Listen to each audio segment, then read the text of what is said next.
Biblia en la primera carta a Pedro, 1 de Pedro capítulo 4, 1 de Pedro capítulo 4, versículo 12 al 19. 1 de Pedro 4, versículos 12 al 19.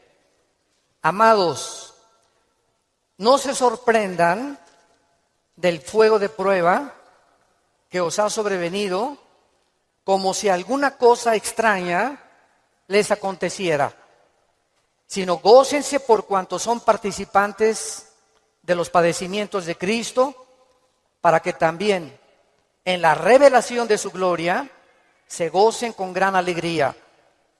Si son vituperados por el nombre de Cristo, son bienaventurados, porque el glorioso Espíritu de Dios reposa sobre vosotros. Ciertamente de parte de ellos, Él es blasfemado, pero por vosotros es glorificado. Así que ninguno de ustedes padezca como homicida, o ladrón, o malhechor, o por entremeterse en lo ajeno. Pero si alguno padece como cristiano, no se avergüence, sino glorifique a Dios por ello. Porque es tiempo de que el juicio comience por la casa de Dios. Y si primero comienza por nosotros, ¿cuál será el fin de aquellos que no obedecen al Evangelio de Dios?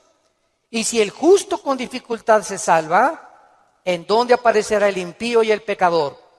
De modo que los que padecen según la voluntad de Dios, encomienden sus almas al fiel Creador y hagan el bien. Muchos cristianos no han entendido lo que es la vida cristiana. Y uno de los ejemplos que la Biblia usa, o una analogía para comparar qué es la iglesia, es el matrimonio. Y en el matrimonio, muchos de ustedes que también están recién casados, tenemos siempre ideas de las telenovelas y fueron felices el príncipe y su amante, o su amiga, o su esposa, por los siglos de los siglos. Y viene la luna de miel y se acaba la luna de miel. Y comienzas a descubrir, ah caray, ¿con quién me casé? O ah caray, yo no sabía, chiquita, que tenías ese genio. Y yo no sabía que eras tan flojo. Ni sabía que dejabas tus calcetines que huelen a queso manchego cuando te levantas de la cama. Y comenzamos en el matrimonio a salir de la burbuja y del mundo ficticio y fantasioso en el que creíamos que era casarse. Y no sabemos que el matrimonio es algo por lo cual toda la vida se tiene que luchar. Nunca habrá un matrimonio perfecto. Nunca habrá un hombre perfecto. Nunca habrá una mujer perfecta.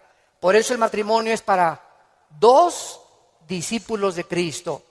Un hombre y una mujer que siguen a Dios, es como un triángulo, y mientras más sigue el hombre a Dios, Dios está hasta arriba y la mujer también. Mientras más seguimos a Dios, más cerca estaremos el uno con el otro. Bueno, la iglesia es lo mismo. Hay cristianos que les han hablado, no, la iglesia cristiana es Disneylandia, Reino Aventura, todo peace and love. Nunca va a haber problemas, nunca va a haber fricciones. Y cuando entramos a alguna iglesia o en las iglesias a las que ustedes han asistido, van a encontrar, ¿verdad?, que la iglesia es una mezcla de cizaña con trigo. Que la iglesia es un cuerpo de creyentes mezclados con personas que han entrado del mundo y que entre nosotros necesitamos entender que va a haber fricciones, malos entendidos, contiendas, que doña Pachita ya le hicieron cara de hamburguesa y no quiere regresar. Que porque en esa iglesia, muchos me dicen, es que en esta iglesia o en aquella iglesia a donde yo iba, no había amor. Y el problema está en eso, que entramos a la iglesia creyendo que todo es maravilloso y que estamos en un ejército.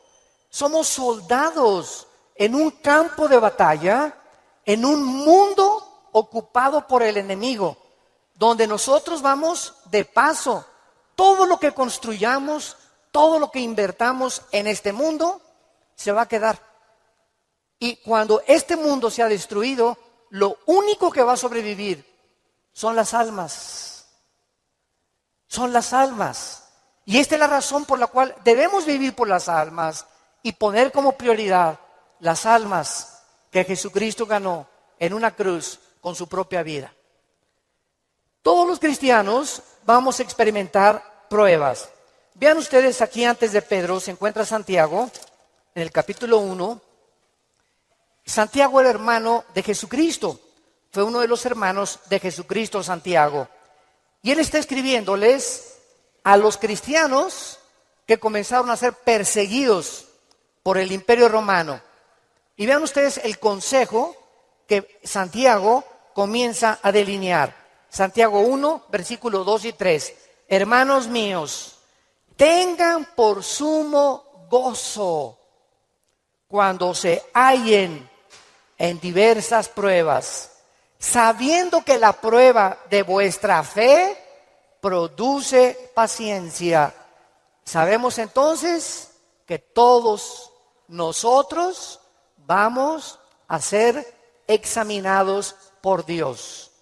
Las pruebas, que son muchas, hay familiares pruebas en tu iglesia, en tu trabajo, con tus amistades, como matrimonio, con tus finanzas.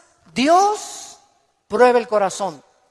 Y dice Santiago, no se sorprendan, no se maravillen de que de repente hay muchas pruebas.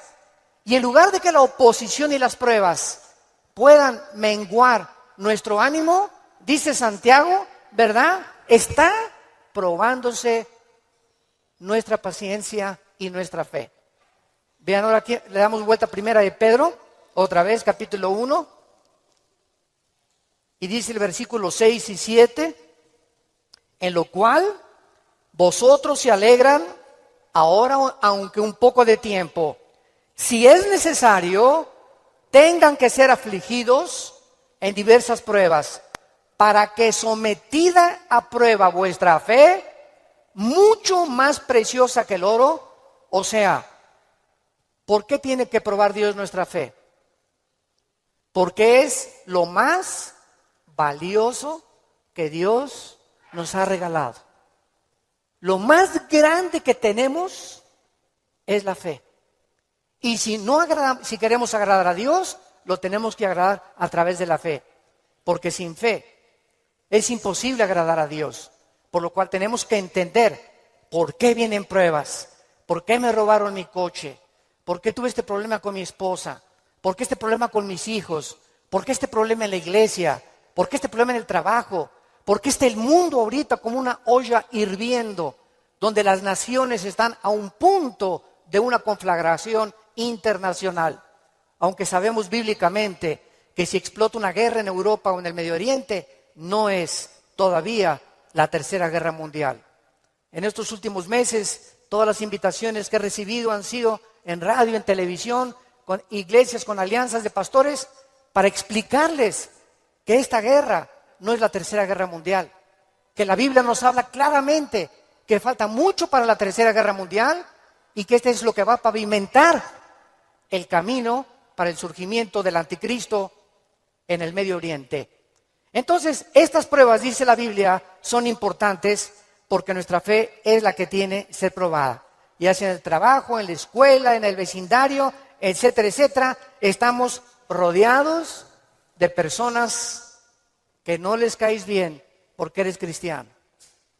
Estás rodeado de amigos que cuando les comienzas a decir que eres cristiano, te van a comenzar a perseguir y a burlar.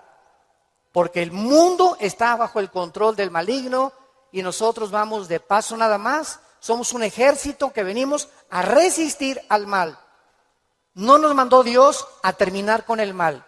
Nos mandó a resistir hasta que Cristo venga. Se acabarán entonces las guerras y podremos recibir las coronas de gloria. Ahora muy bien, en esta sección se nos advierte, en la de Primera de Pedro, acerca de otra prueba. Regresamos al capítulo 4, Primera de 4, versículo 12. Y esta prueba es especial, porque le llama el Espíritu Santo fuego de prueba. ¿Qué hace el fuego? ¿Qué hace el fuego? Purifica. El fuego purifica y saca el verdadero valor. Las pruebas que nos vienen a nosotros es precisamente cuando un maestro no te hace exámenes. ¿Cómo vas a ver el maestro si tú estás calificado para pasar a la preparatoria? Forzosamente tenemos que ser examinados, ¿verdad? Con pruebas. Ahora tú te puedes preguntar, ¿qué Dios no sabe si voy a pasar o no voy a pasar la prueba? ¿Para qué nos hace pruebas Dios? Los maestros, yo entiendo que es para saber el coeficiente intelectual o la intelectualidad o el conocimiento que tienen los alumnos. Pero Dios, ¿por qué nos prueba? ¿Cuál es la respuesta? Dios sabe lo que hay en tu corazón, pero Él quiere que nosotros sepamos lo que hay en nuestro corazón. Que descubramos a través de las pruebas cuánta maldad hay dentro de nosotros. Cuántas cosas hay dentro de nosotros que necesitan ser quemadas todos los días. Cuántas cosas hay dentro de nosotros porque aunque seamos cristianos, seguimos teniendo el potencial de ir en contra de las leyes de Dios. Por eso dice en Gálatas 5, las obras de la carne son esto y esto y esto: fornicación, adulterio, borracheras, drogadicto, hechicerías, ocultismo, etcétera, etcétera. Un cristiano puede caer en las cosas que él practicaba antes de que fuera cristiano, si el cristiano abandona a Dios. Y cuando descubrimos la maldad que hay dentro de nosotros, ¿qué podemos hacer? Gritar como Pablo en Romanos 7, miserable de mí, en mí no mora el bien que quiero hacer no lo hago, lo que no quiero hacer eso hago. Entonces encuentro que en mi mente me dice, no fumes, el cigarro te va a molar los dientes, la lengua, la faringe, el esófago, la tráquea, los pulmones, el corazón. ¿Y por qué sigo fumando? Veo otra ley.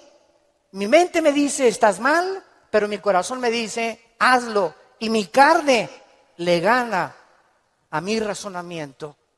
Y entonces Pablo dice, miserable de mí, y dichosos los que han descubierto esto. Oh Dios mío, ¿por qué volví otra vez a prender el canal de la pornografía? Yo no quería ver esa pornografía. ¿Por qué caí ayer con mis amigos y me emborraché la semana pasada? Soy cristiano, ¿por qué lo hice? ¿Por qué le grité a mi esposa como le debía haber gritado? No debía haberle gritado. ¿Por qué lo hice? Y qué mal nos sentimos cuando comenzamos a descubrir esa maldad. Y qué buen síntoma es que digas, ¿por qué lo hice? Eso muestra que tenemos al Espíritu Santo, que nos está redarguyendo, que nos está diciendo, esto que hiciste está mal. Antes lo hacías y no te importaba y te dormías ni pedías perdón. Pero ahora cuando pecamos nos damos cuenta, nos entristecemos, nos llenamos de una ansiedad tremenda en el corazón porque no tenemos paz. Es la paz que nos quita Dios hasta que vengamos a la cruz y le pidamos perdón y la sangre de Cristo nos limpia de todo pecado. Pero esta es la razón por la cual las pruebas Dios nos las manda para que vayamos evaluándonos honesta, íntegra y sinceramente en qué nivel nos encontramos de espiritualidad. Vayamos a Santiago capítulo 1 otra vez con este versículo y vamos a ver algunas verdades prácticas antes de desarrollar el pasaje que acabamos de leer. Veamos algunas verdades prácticas de las pruebas. En primer lugar, las pruebas son algo común en la vida cristiana. Dice Santiago, cuando os halléis en diversas pruebas. En segundo lugar, estas pruebas, van a venir en diferentes categorías. De repente, estás tranquilo, eres deportista, tomas vitaminas, estás perfectamente sano y te vas a hacer unos exámenes de sangre y las radiografías y la biometría hemática de sangre te dice el médico, tiene usted cáncer, o tiene usted diabetes, o padece usted un problema, ¿verdad?, renal, etcétera, etcétera. En el momento que oímos esa noticia, toda nuestra vida cambia. En ese momento dices, ¿qué me está pasando? ¿Cómo me pudo suceder esto a mí? Fue una prueba de fuego. O de repente tu hijo cayó y chocó, o tu hija se mató, o tu esposo se murió, o se cayó tu casa, o se incendió tu coche. Nunca sabemos qué va a suceder el día de mañana. Entonces, tenemos que estar preparados para entender que estamos en un mundo donde somos vulnerables y donde cualquier cosa puede suceder, y Dios lo va a permitir con un propósito siempre, siempre santo, que va a resultar para un bien. Cuando oigas de ese accidente, de esa enfermedad y de ese problema, no lo entendemos. ¿Qué está pasando en la iglesia? ¿O qué pasó en mi casa? ¿O qué pasó con el gobierno? ¿O un golpe de estado? No entendemos cuando explota una bomba. Hay mucho humo y no se puede entender qué es lo que está pasando. ¿Qué verdad? No hay verdad. ¿Será mentira? ¿Será melón? ¿Será sandía? Y no es hasta que el humo se va, pasan una semana o 2 semanas, cuando comienzas a ver y a entender. Si tú en esa prueba, escúchame muy bien, durante esa prueba que estás atravesando, no te sueltas, pase lo que pase en tu vida. Si tú no te sueltas de Cristo, no te imaginas cómo Dios te va a bendecir, te va a fortalecer y vas a madurar espiritualmente como no te imaginas. ¿Qué se probó cuando te dijeron que estabas enfermo? ¿Qué se probó cuando oíste que te robaron tu coche? ¿Qué se está probando cuando perdiste el trabajo? Se está probando nuestra fe. ¿Cuánto confiamos en Dios? Cuando se va tu esposa o te abandona su esposo, ¿qué vas a hacer? ¿Te vas a recurrir a las drogas? ¿Te vas a emborrachar? ¿Vas a renegar contra Dios?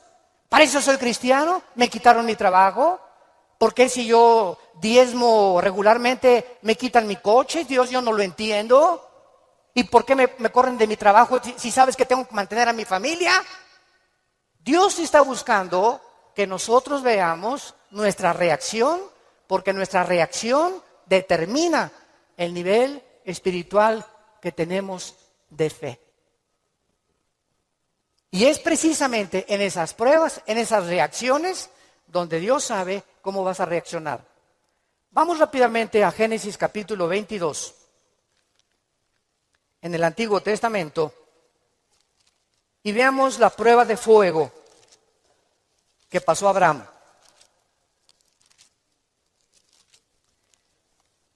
Abraham ya era un hombre maduro,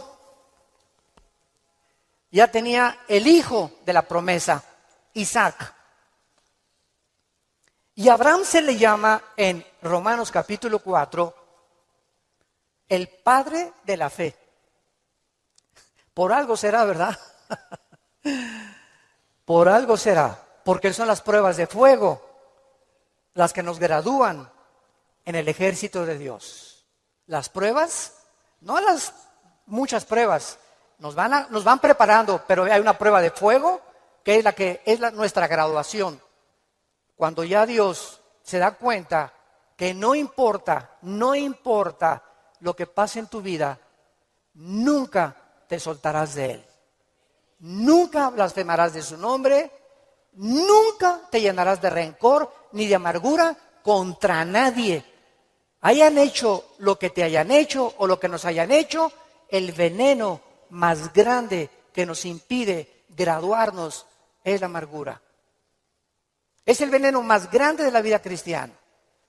Bueno, aquí se encuentra Abraham, capítulo 22 del Génesis, y dice, aconteció después de estas cosas, o sea, estas cosas son todas las pruebas que Abraham había atravesado, que probó Dios a Abraham. Abraham podría decir, ¿otra? Oye, ¿otra, Señor? ¿Es juego? O sea, ¿otra prueba? Pero Adán, quiero decirte una cosa, Abraham, esta prueba, ¿verdad? No te imaginas va a ser la bendición más grande para tu vida y para 1000 generaciones después. A los que les interese la palabra prueba en el hebreo, es la palabra nasá, con H al final. Cuando dice probó, es la palabra nasá. Escuchen lo que significa probar en el hebreo.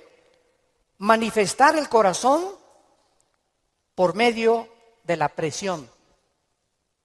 No es hasta que la presión viene a nuestras vidas que se sabe lo que tenemos escondido en el corazón. ¿No es cierto? No es bajo la presión donde se prueba el carácter de los hombres. Bajo la presión. Dice la Biblia, esto es lo que Dios quería hacer. Poner presión en Abraham para darnos un ejemplo a nosotros de cómo reaccionar. ¿Y cuál fue la prueba de fuego que Dios le puso a Abraham? Dame a tu hijo Isaac, versículo 2. Señor, no te oí bien. Creo que me está fallando el oído. ¿Qué dijiste? Que me des a tu hijo. Señor, ¿estás bien? ¿No necesitas un mejoral?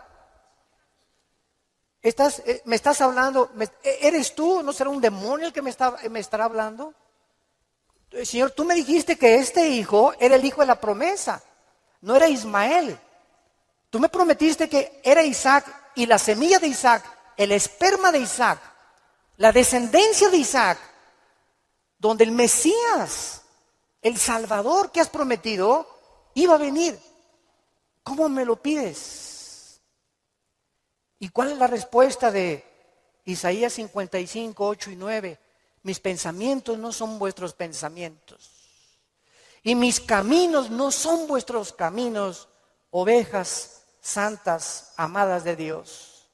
Así como los cielos son más altos que la tierra y mis pensamientos más altos que ustedes, así es como yo tengo que pensar para que ustedes comiencen a entender que yo no pienso como ustedes y que la fe es mantenerte de pie y seguir creyendo aunque no haya explicación inmediata. Señor, no entiendo qué pasó con mi casa, no entiendo por qué perdí el trabajo, no entiendo lo que está pasando, no entiendo esto, no entiendo aquello, pero como dijo Job, aunque tú me matares, seguiré confiando en ti. Y seguiré esperando y sabiendo que cuando se disipe el humo y entienda tus caminos, tienes algo mejor para mi vida. Esa es la fe. ¿Y qué hizo Abraham?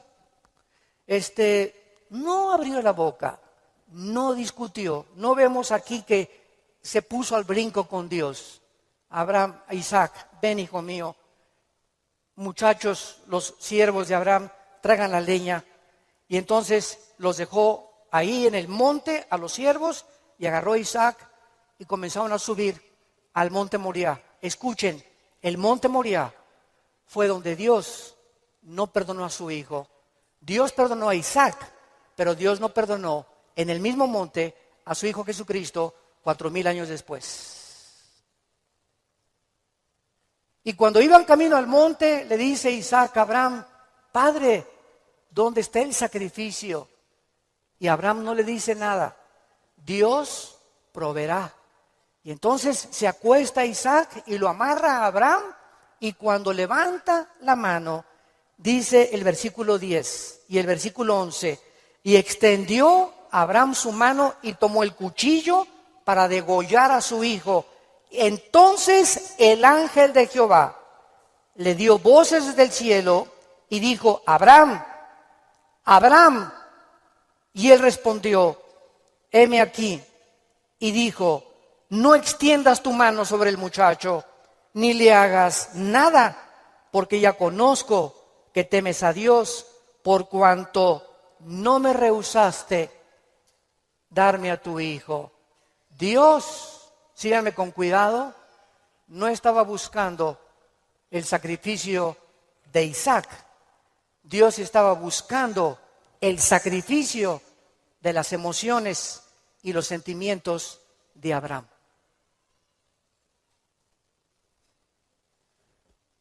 Abraham tenía que pasar la prueba de morir a sus emociones y a sus sentimientos y amar a Dios con todas sus fuerzas y con todo su corazón, escúchenme, más que a su hijo.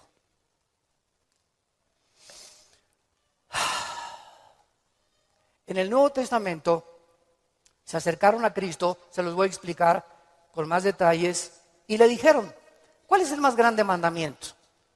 Y contestó Jesucristo, amarás a Dios con todo tu corazón, con todas tus fuerzas y con toda tu alma, y a tu prójimo como a ti mismo.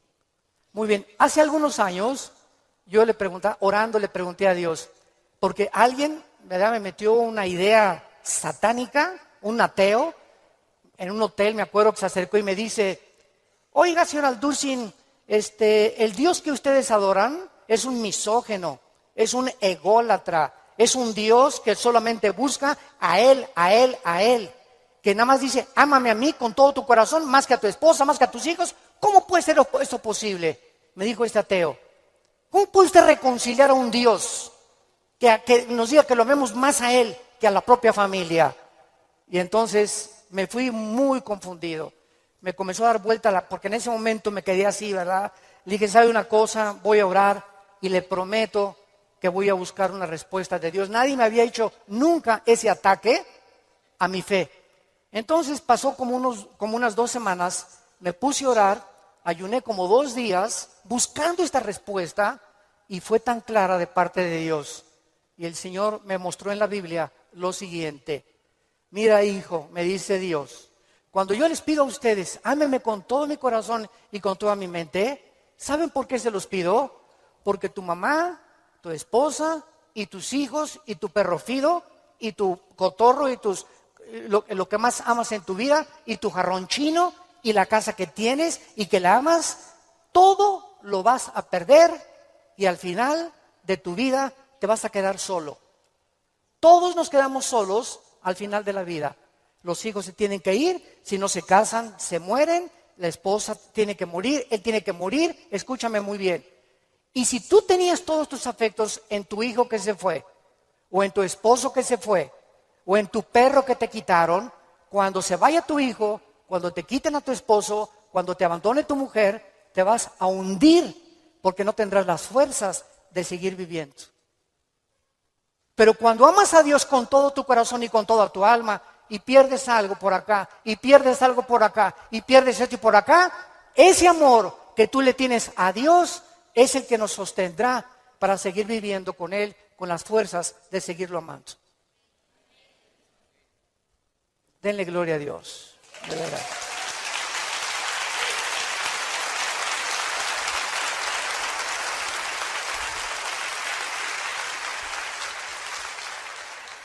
La fe es creer aunque no entendamos. Si Dios lo dijo, tiene una razón. Detrás de cada mandamiento de Dios se encuentra la sabiduría de Dios. Cuando Dios le dice a los jóvenes, no forniquen ni tengan relaciones sexuales antes de casarse, gritan los jóvenes y protestan los jóvenes.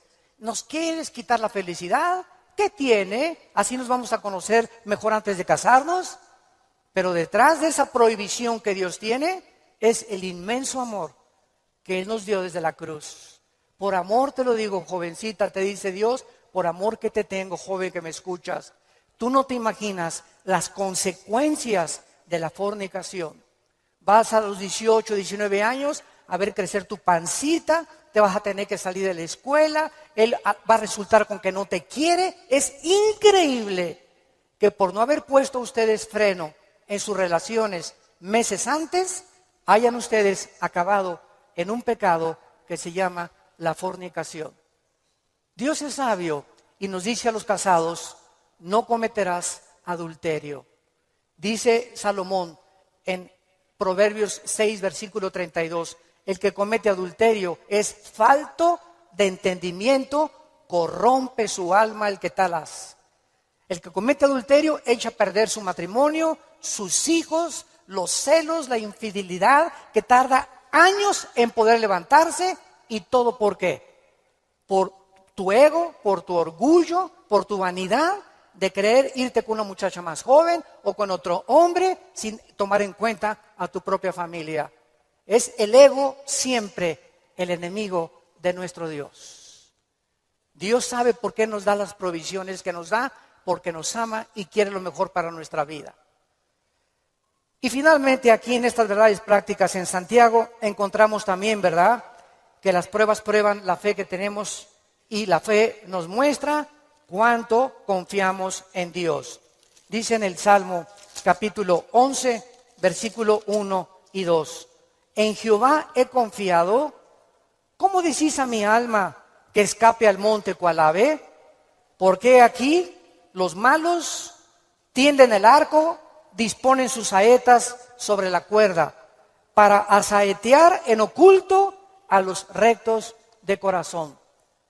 Si hubo un hombre perseguido, calumniado, vituperado, despreciado entre los héroes de Dios, fue el rey David. A los 17, 18 años lo ungen, Samuel, tú vas a ser rey de Israel. Ah, dice David, qué suave. Bueno, pasaron casi 12 años, vean esto, desde que lo ungen con sus hermanos, pasaron 12 años, hasta los 30 años de edad, 12 años de pruebas. El hombre que Dios había escogido para sentarlo en el trono de Israel, tenía que ser probado. Y tenía que ser probado en la amargura, en el rencor, en la confianza en Dios, en saber que no importa, aunque me rodee un ejército y aunque tenga las miles de amenazas, Dios es mi salvación, mi fortaleza y mi luz. ¿De quién temeré? Dice el Salmo 27. ¿De quién temeré? Es el temor dentro de nosotros lo que nos impide confiar en Dios. Ay, tengo temor que si me entrego a Dios me va a pasar esto. O tengo temor que si hago estas cosas me va a pasar aquello. Ese temor lo tienes que vencer. Porque Dios no nos ha dado espíritu de temor, sino de valor, de poder y de amor propio. Entonces tenemos que entender que las pruebas forman parte de la vida cristiana. Regresamos a nuestro pasaje de 1 de Pedro y examinémoslo rápidamente. Dice nuestro pasaje, no se sorprendan, amados, del fuego de prueba que os ha sobrevenido, como si alguna cosa extraña aconteciera. Número 1. Se nos advierte cómo no debemos de reaccionar. Con sorpresa. No debemos reaccionar con sorpresa. No puedo creer lo que me está pasando. Más te vale que lo creas. No puedo creer que mi noviecita me dijo que yo me parecía a John Travolta, hermano, y me dejó por otro y se fue. No lo puedo creer. No puedo creer que mi esposo me haya abandonado. No puedo creer que este negocio haya caído. No puedo creer que yo fui fiel en mi trabajo y me corrieron, hermano, del trabajo. No lo puedo creer. Más te vale que lo sigamos creyendo. No nos sorprendamos, es una prueba. Cualquier cosa que afecte tu vida, tu estabilidad emocional o física, son pruebas. Entendámoslo. Dios es un Dios que nos tiene que probar. Y estas pruebas son para nuestro bien. Y vamos a descubrir en las pruebas que Él es real, que Él sana, que Él restituye, que Él vindica, que la oruga y el saltón te robaron, Dios te lo va a devolver 10 veces más. Pero es esa fe la que Él está tratando de desarrollar en nuestras vidas, porque es mucho, mucho más preciosa que el oro. Dice en 1 de Pedro 5:10. Mas el Dios de toda gracia, que nos llamó a su gloria eterna en Jesucristo, escuchen bien, santos de Dios, después que hayáis padecido, ¿cuánto tiempo? No toda la vida es la Inquisición por el amor de Dios. No toda la vida como llegó una hermana, ay, pastor, ¿qué le pasa a doña Chole? Pues sigo con pruebas. Hermana, tengo 5 años que la conozco. Y usted ya le ganó a Job. No me diga que en 5 años Dios no la ha dejado descansar. Ese no es el Dios que servimos. Dice claramente que las pruebas son temporales, de vez en cuando Él cree conveniente que la necesitamos atravesar. Después que hayáis padecido un poco de tiempo, vean ustedes el propósito. Él mismo os perfeccione, afirme, fortalezca y establezca después de las pruebas.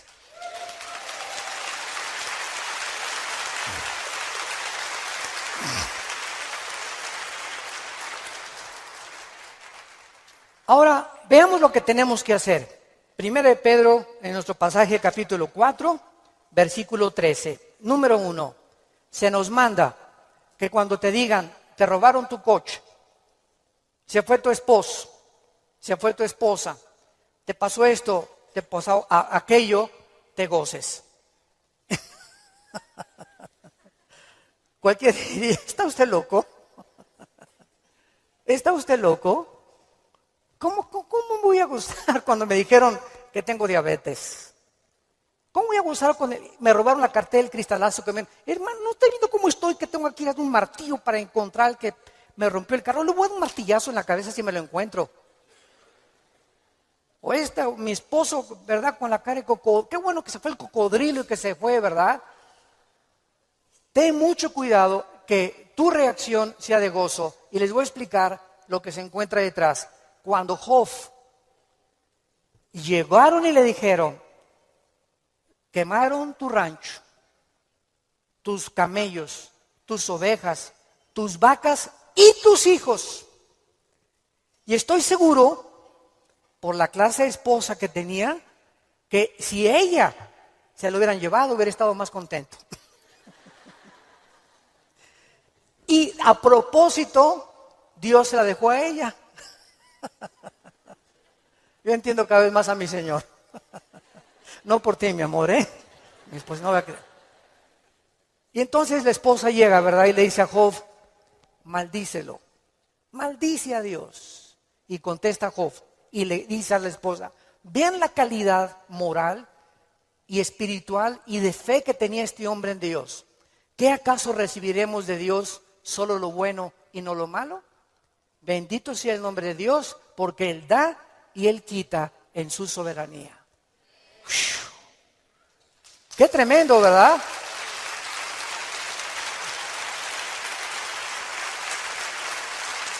Qué tremendo.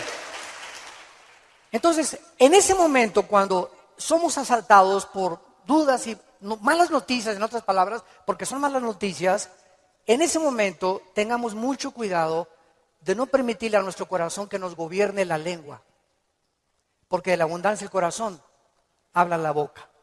Entonces, en lugar de proferir maldiciones o acusaciones, o eres tú Dios, o compartirlo con otras personas, híncate. Filipenses 4, 6 y 7. Híncate y dale a conocer a Dios, Señor, no entiendo lo que está pasando.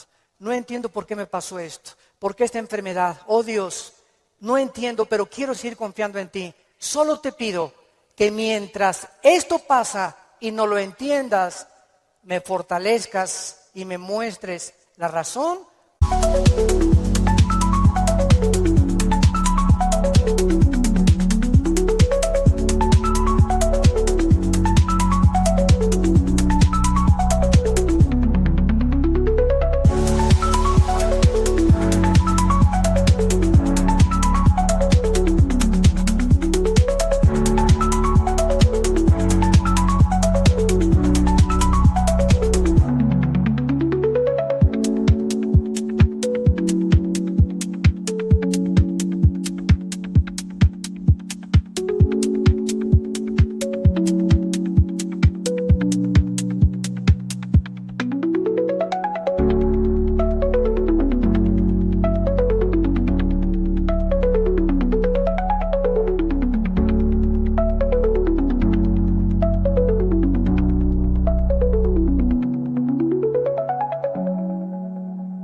Para que yo pueda seguir bendiciéndote y adorándote. Es el tiempo más difícil de nuestra vida cuando no entendemos lo que está pasando. Vamos rápido a 2 Corintios capítulo 12. 2 Corintios capítulo 12 y veamos lo que le pasó al apóstol Pablo y la forma como él reaccionó. 2 Corintios 12.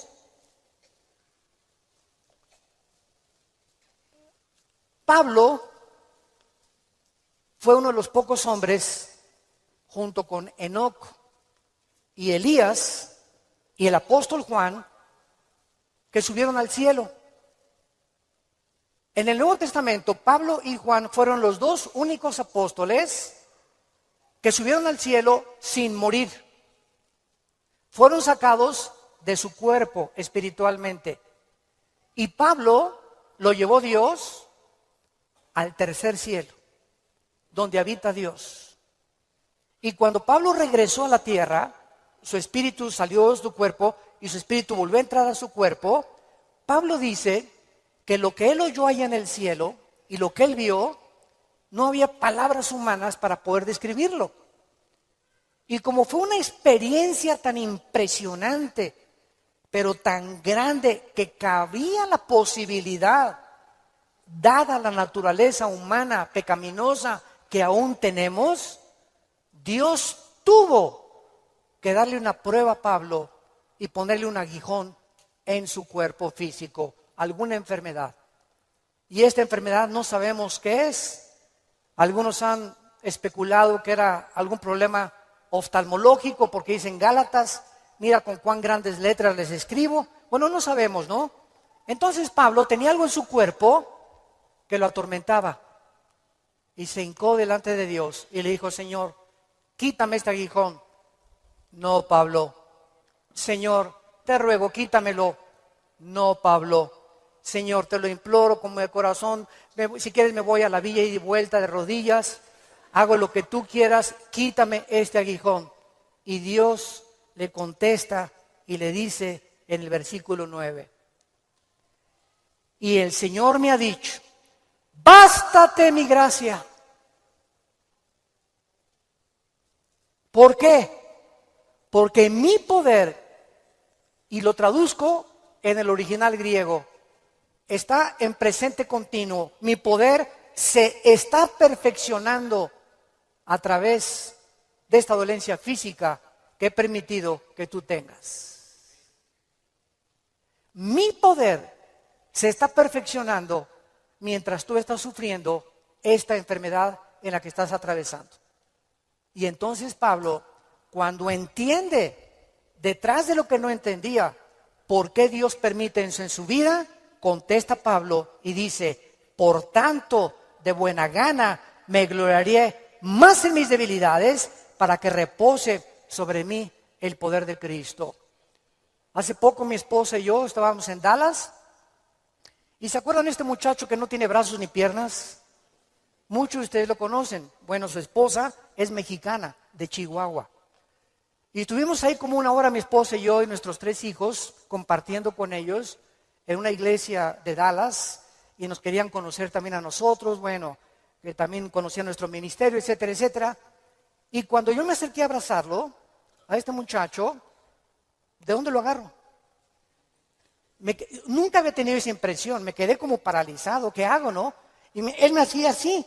Bueno, pues entonces como un costal, ¿verdad? Lo agarré y lo hice así. Y me dice, levántame. Y le comencé a hacer así. Y entonces le pregunté y le dije, sinceramente, platicando con él, ¿por qué nos dijiste que quién era feliz? Y entonces en la reunión que él tuvo, le preguntó a la gente, ¿quién de ustedes es feliz? Y muchos que estaban, yo sí o no. Y me dice, yo les quiero contestar algo. Dios permitió que naciera sin brazos y sin piernas para que yo fuera un testimonio que la felicidad no se encuentra en estar completo, sino en tener el poder de Dios viviendo en tu vida.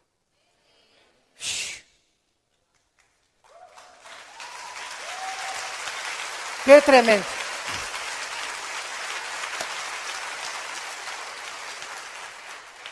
Mi esposa y yo nos bañamos de lágrimas.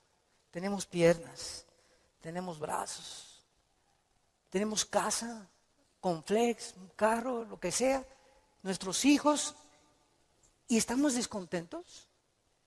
Teniendo contentamiento, teniendo sustento y abrigo, estamos contentos porque estamos vivos. Nos-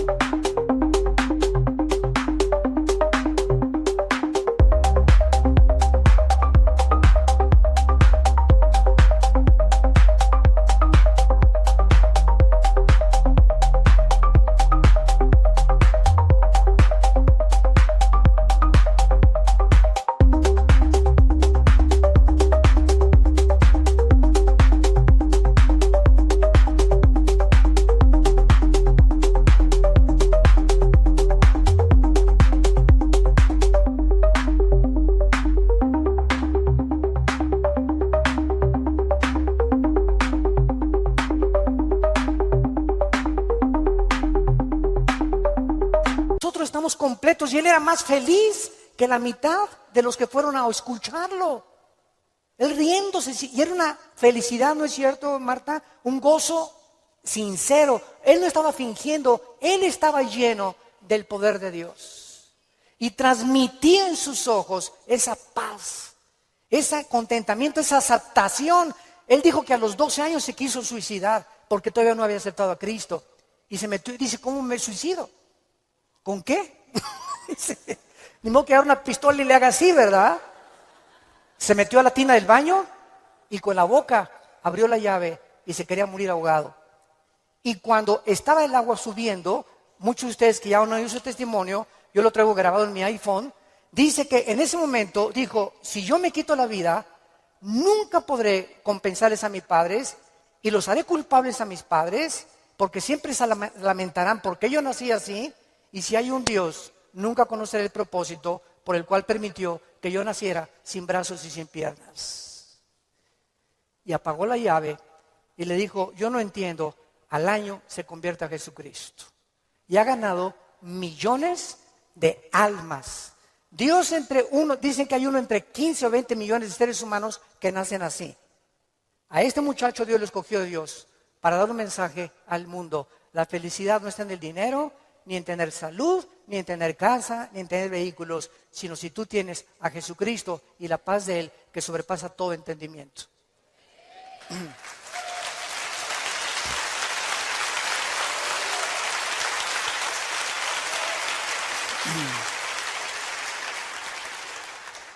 Y finalmente regresamos a nuestro pasaje de 1 de Pedro capítulo 4, dice así, gócense, versículo 13, por cuanto son participantes de los padecimientos de Cristo, para que también en la revelación de su gloria se gocen con grande alegría. En penúltimo lugar, las pruebas nos están haciendo parecernos más a Jesús.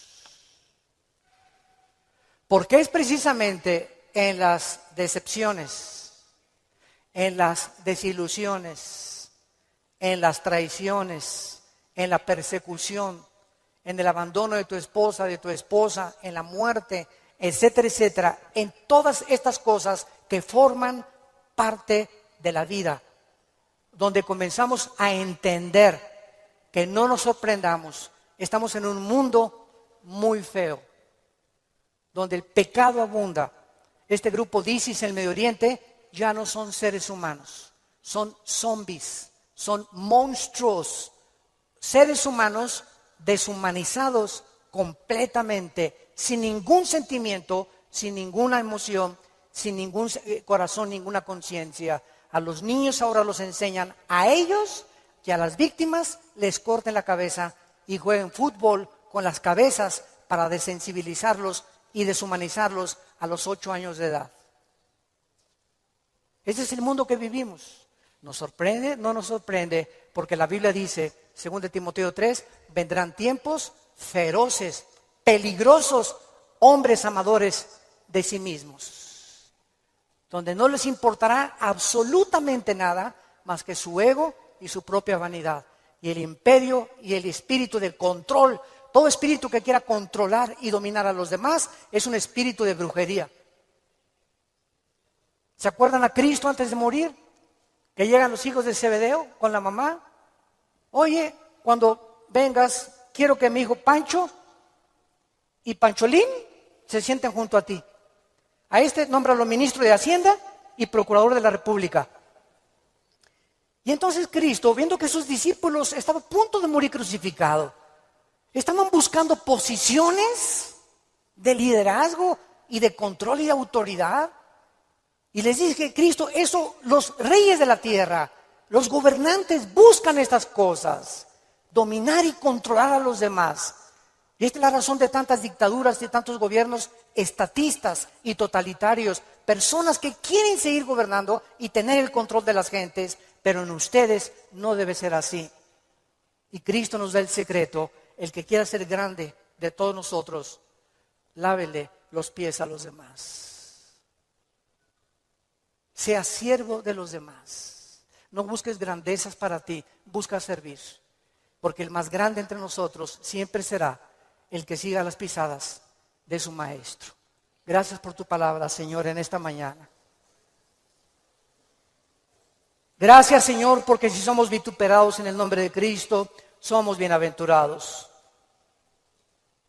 Así que ninguno de nosotros padezca como homicida o ladrón, o que las pruebas que tengamos sean por nuestros pecados. Pero si padecemos como cristianos, no nos avergoncemos. Glorifiquemos a Dios por ello. Encomendemos toda nuestra causa a Dios, porque Él es soberano. Nunca nos dejará y nunca nos desamparará. Bendecimos, Padre, a todos nuestros enemigos. Bendecimos a los que nos calumnian y contienden contra nosotros. Te damos las gracias por estas pruebas, porque está probando lo que hay en nuestro corazón.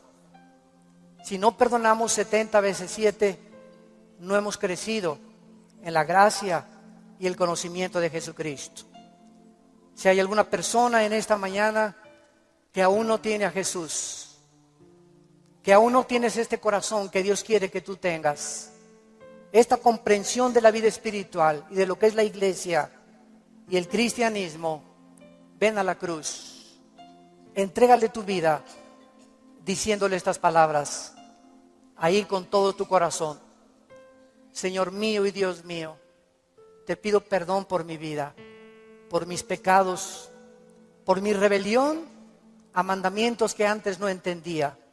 Ahora sé que tus pensamientos son inmensamente mucho más grandes que la forma como yo creo que tú debes de ser.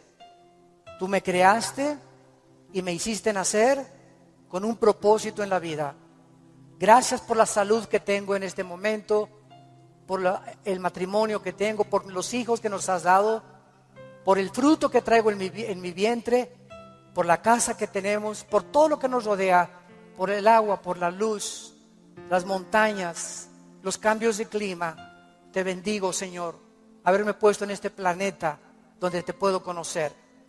Creo que en la cruz pagaste con tu sangre por mi vida y mis pecados.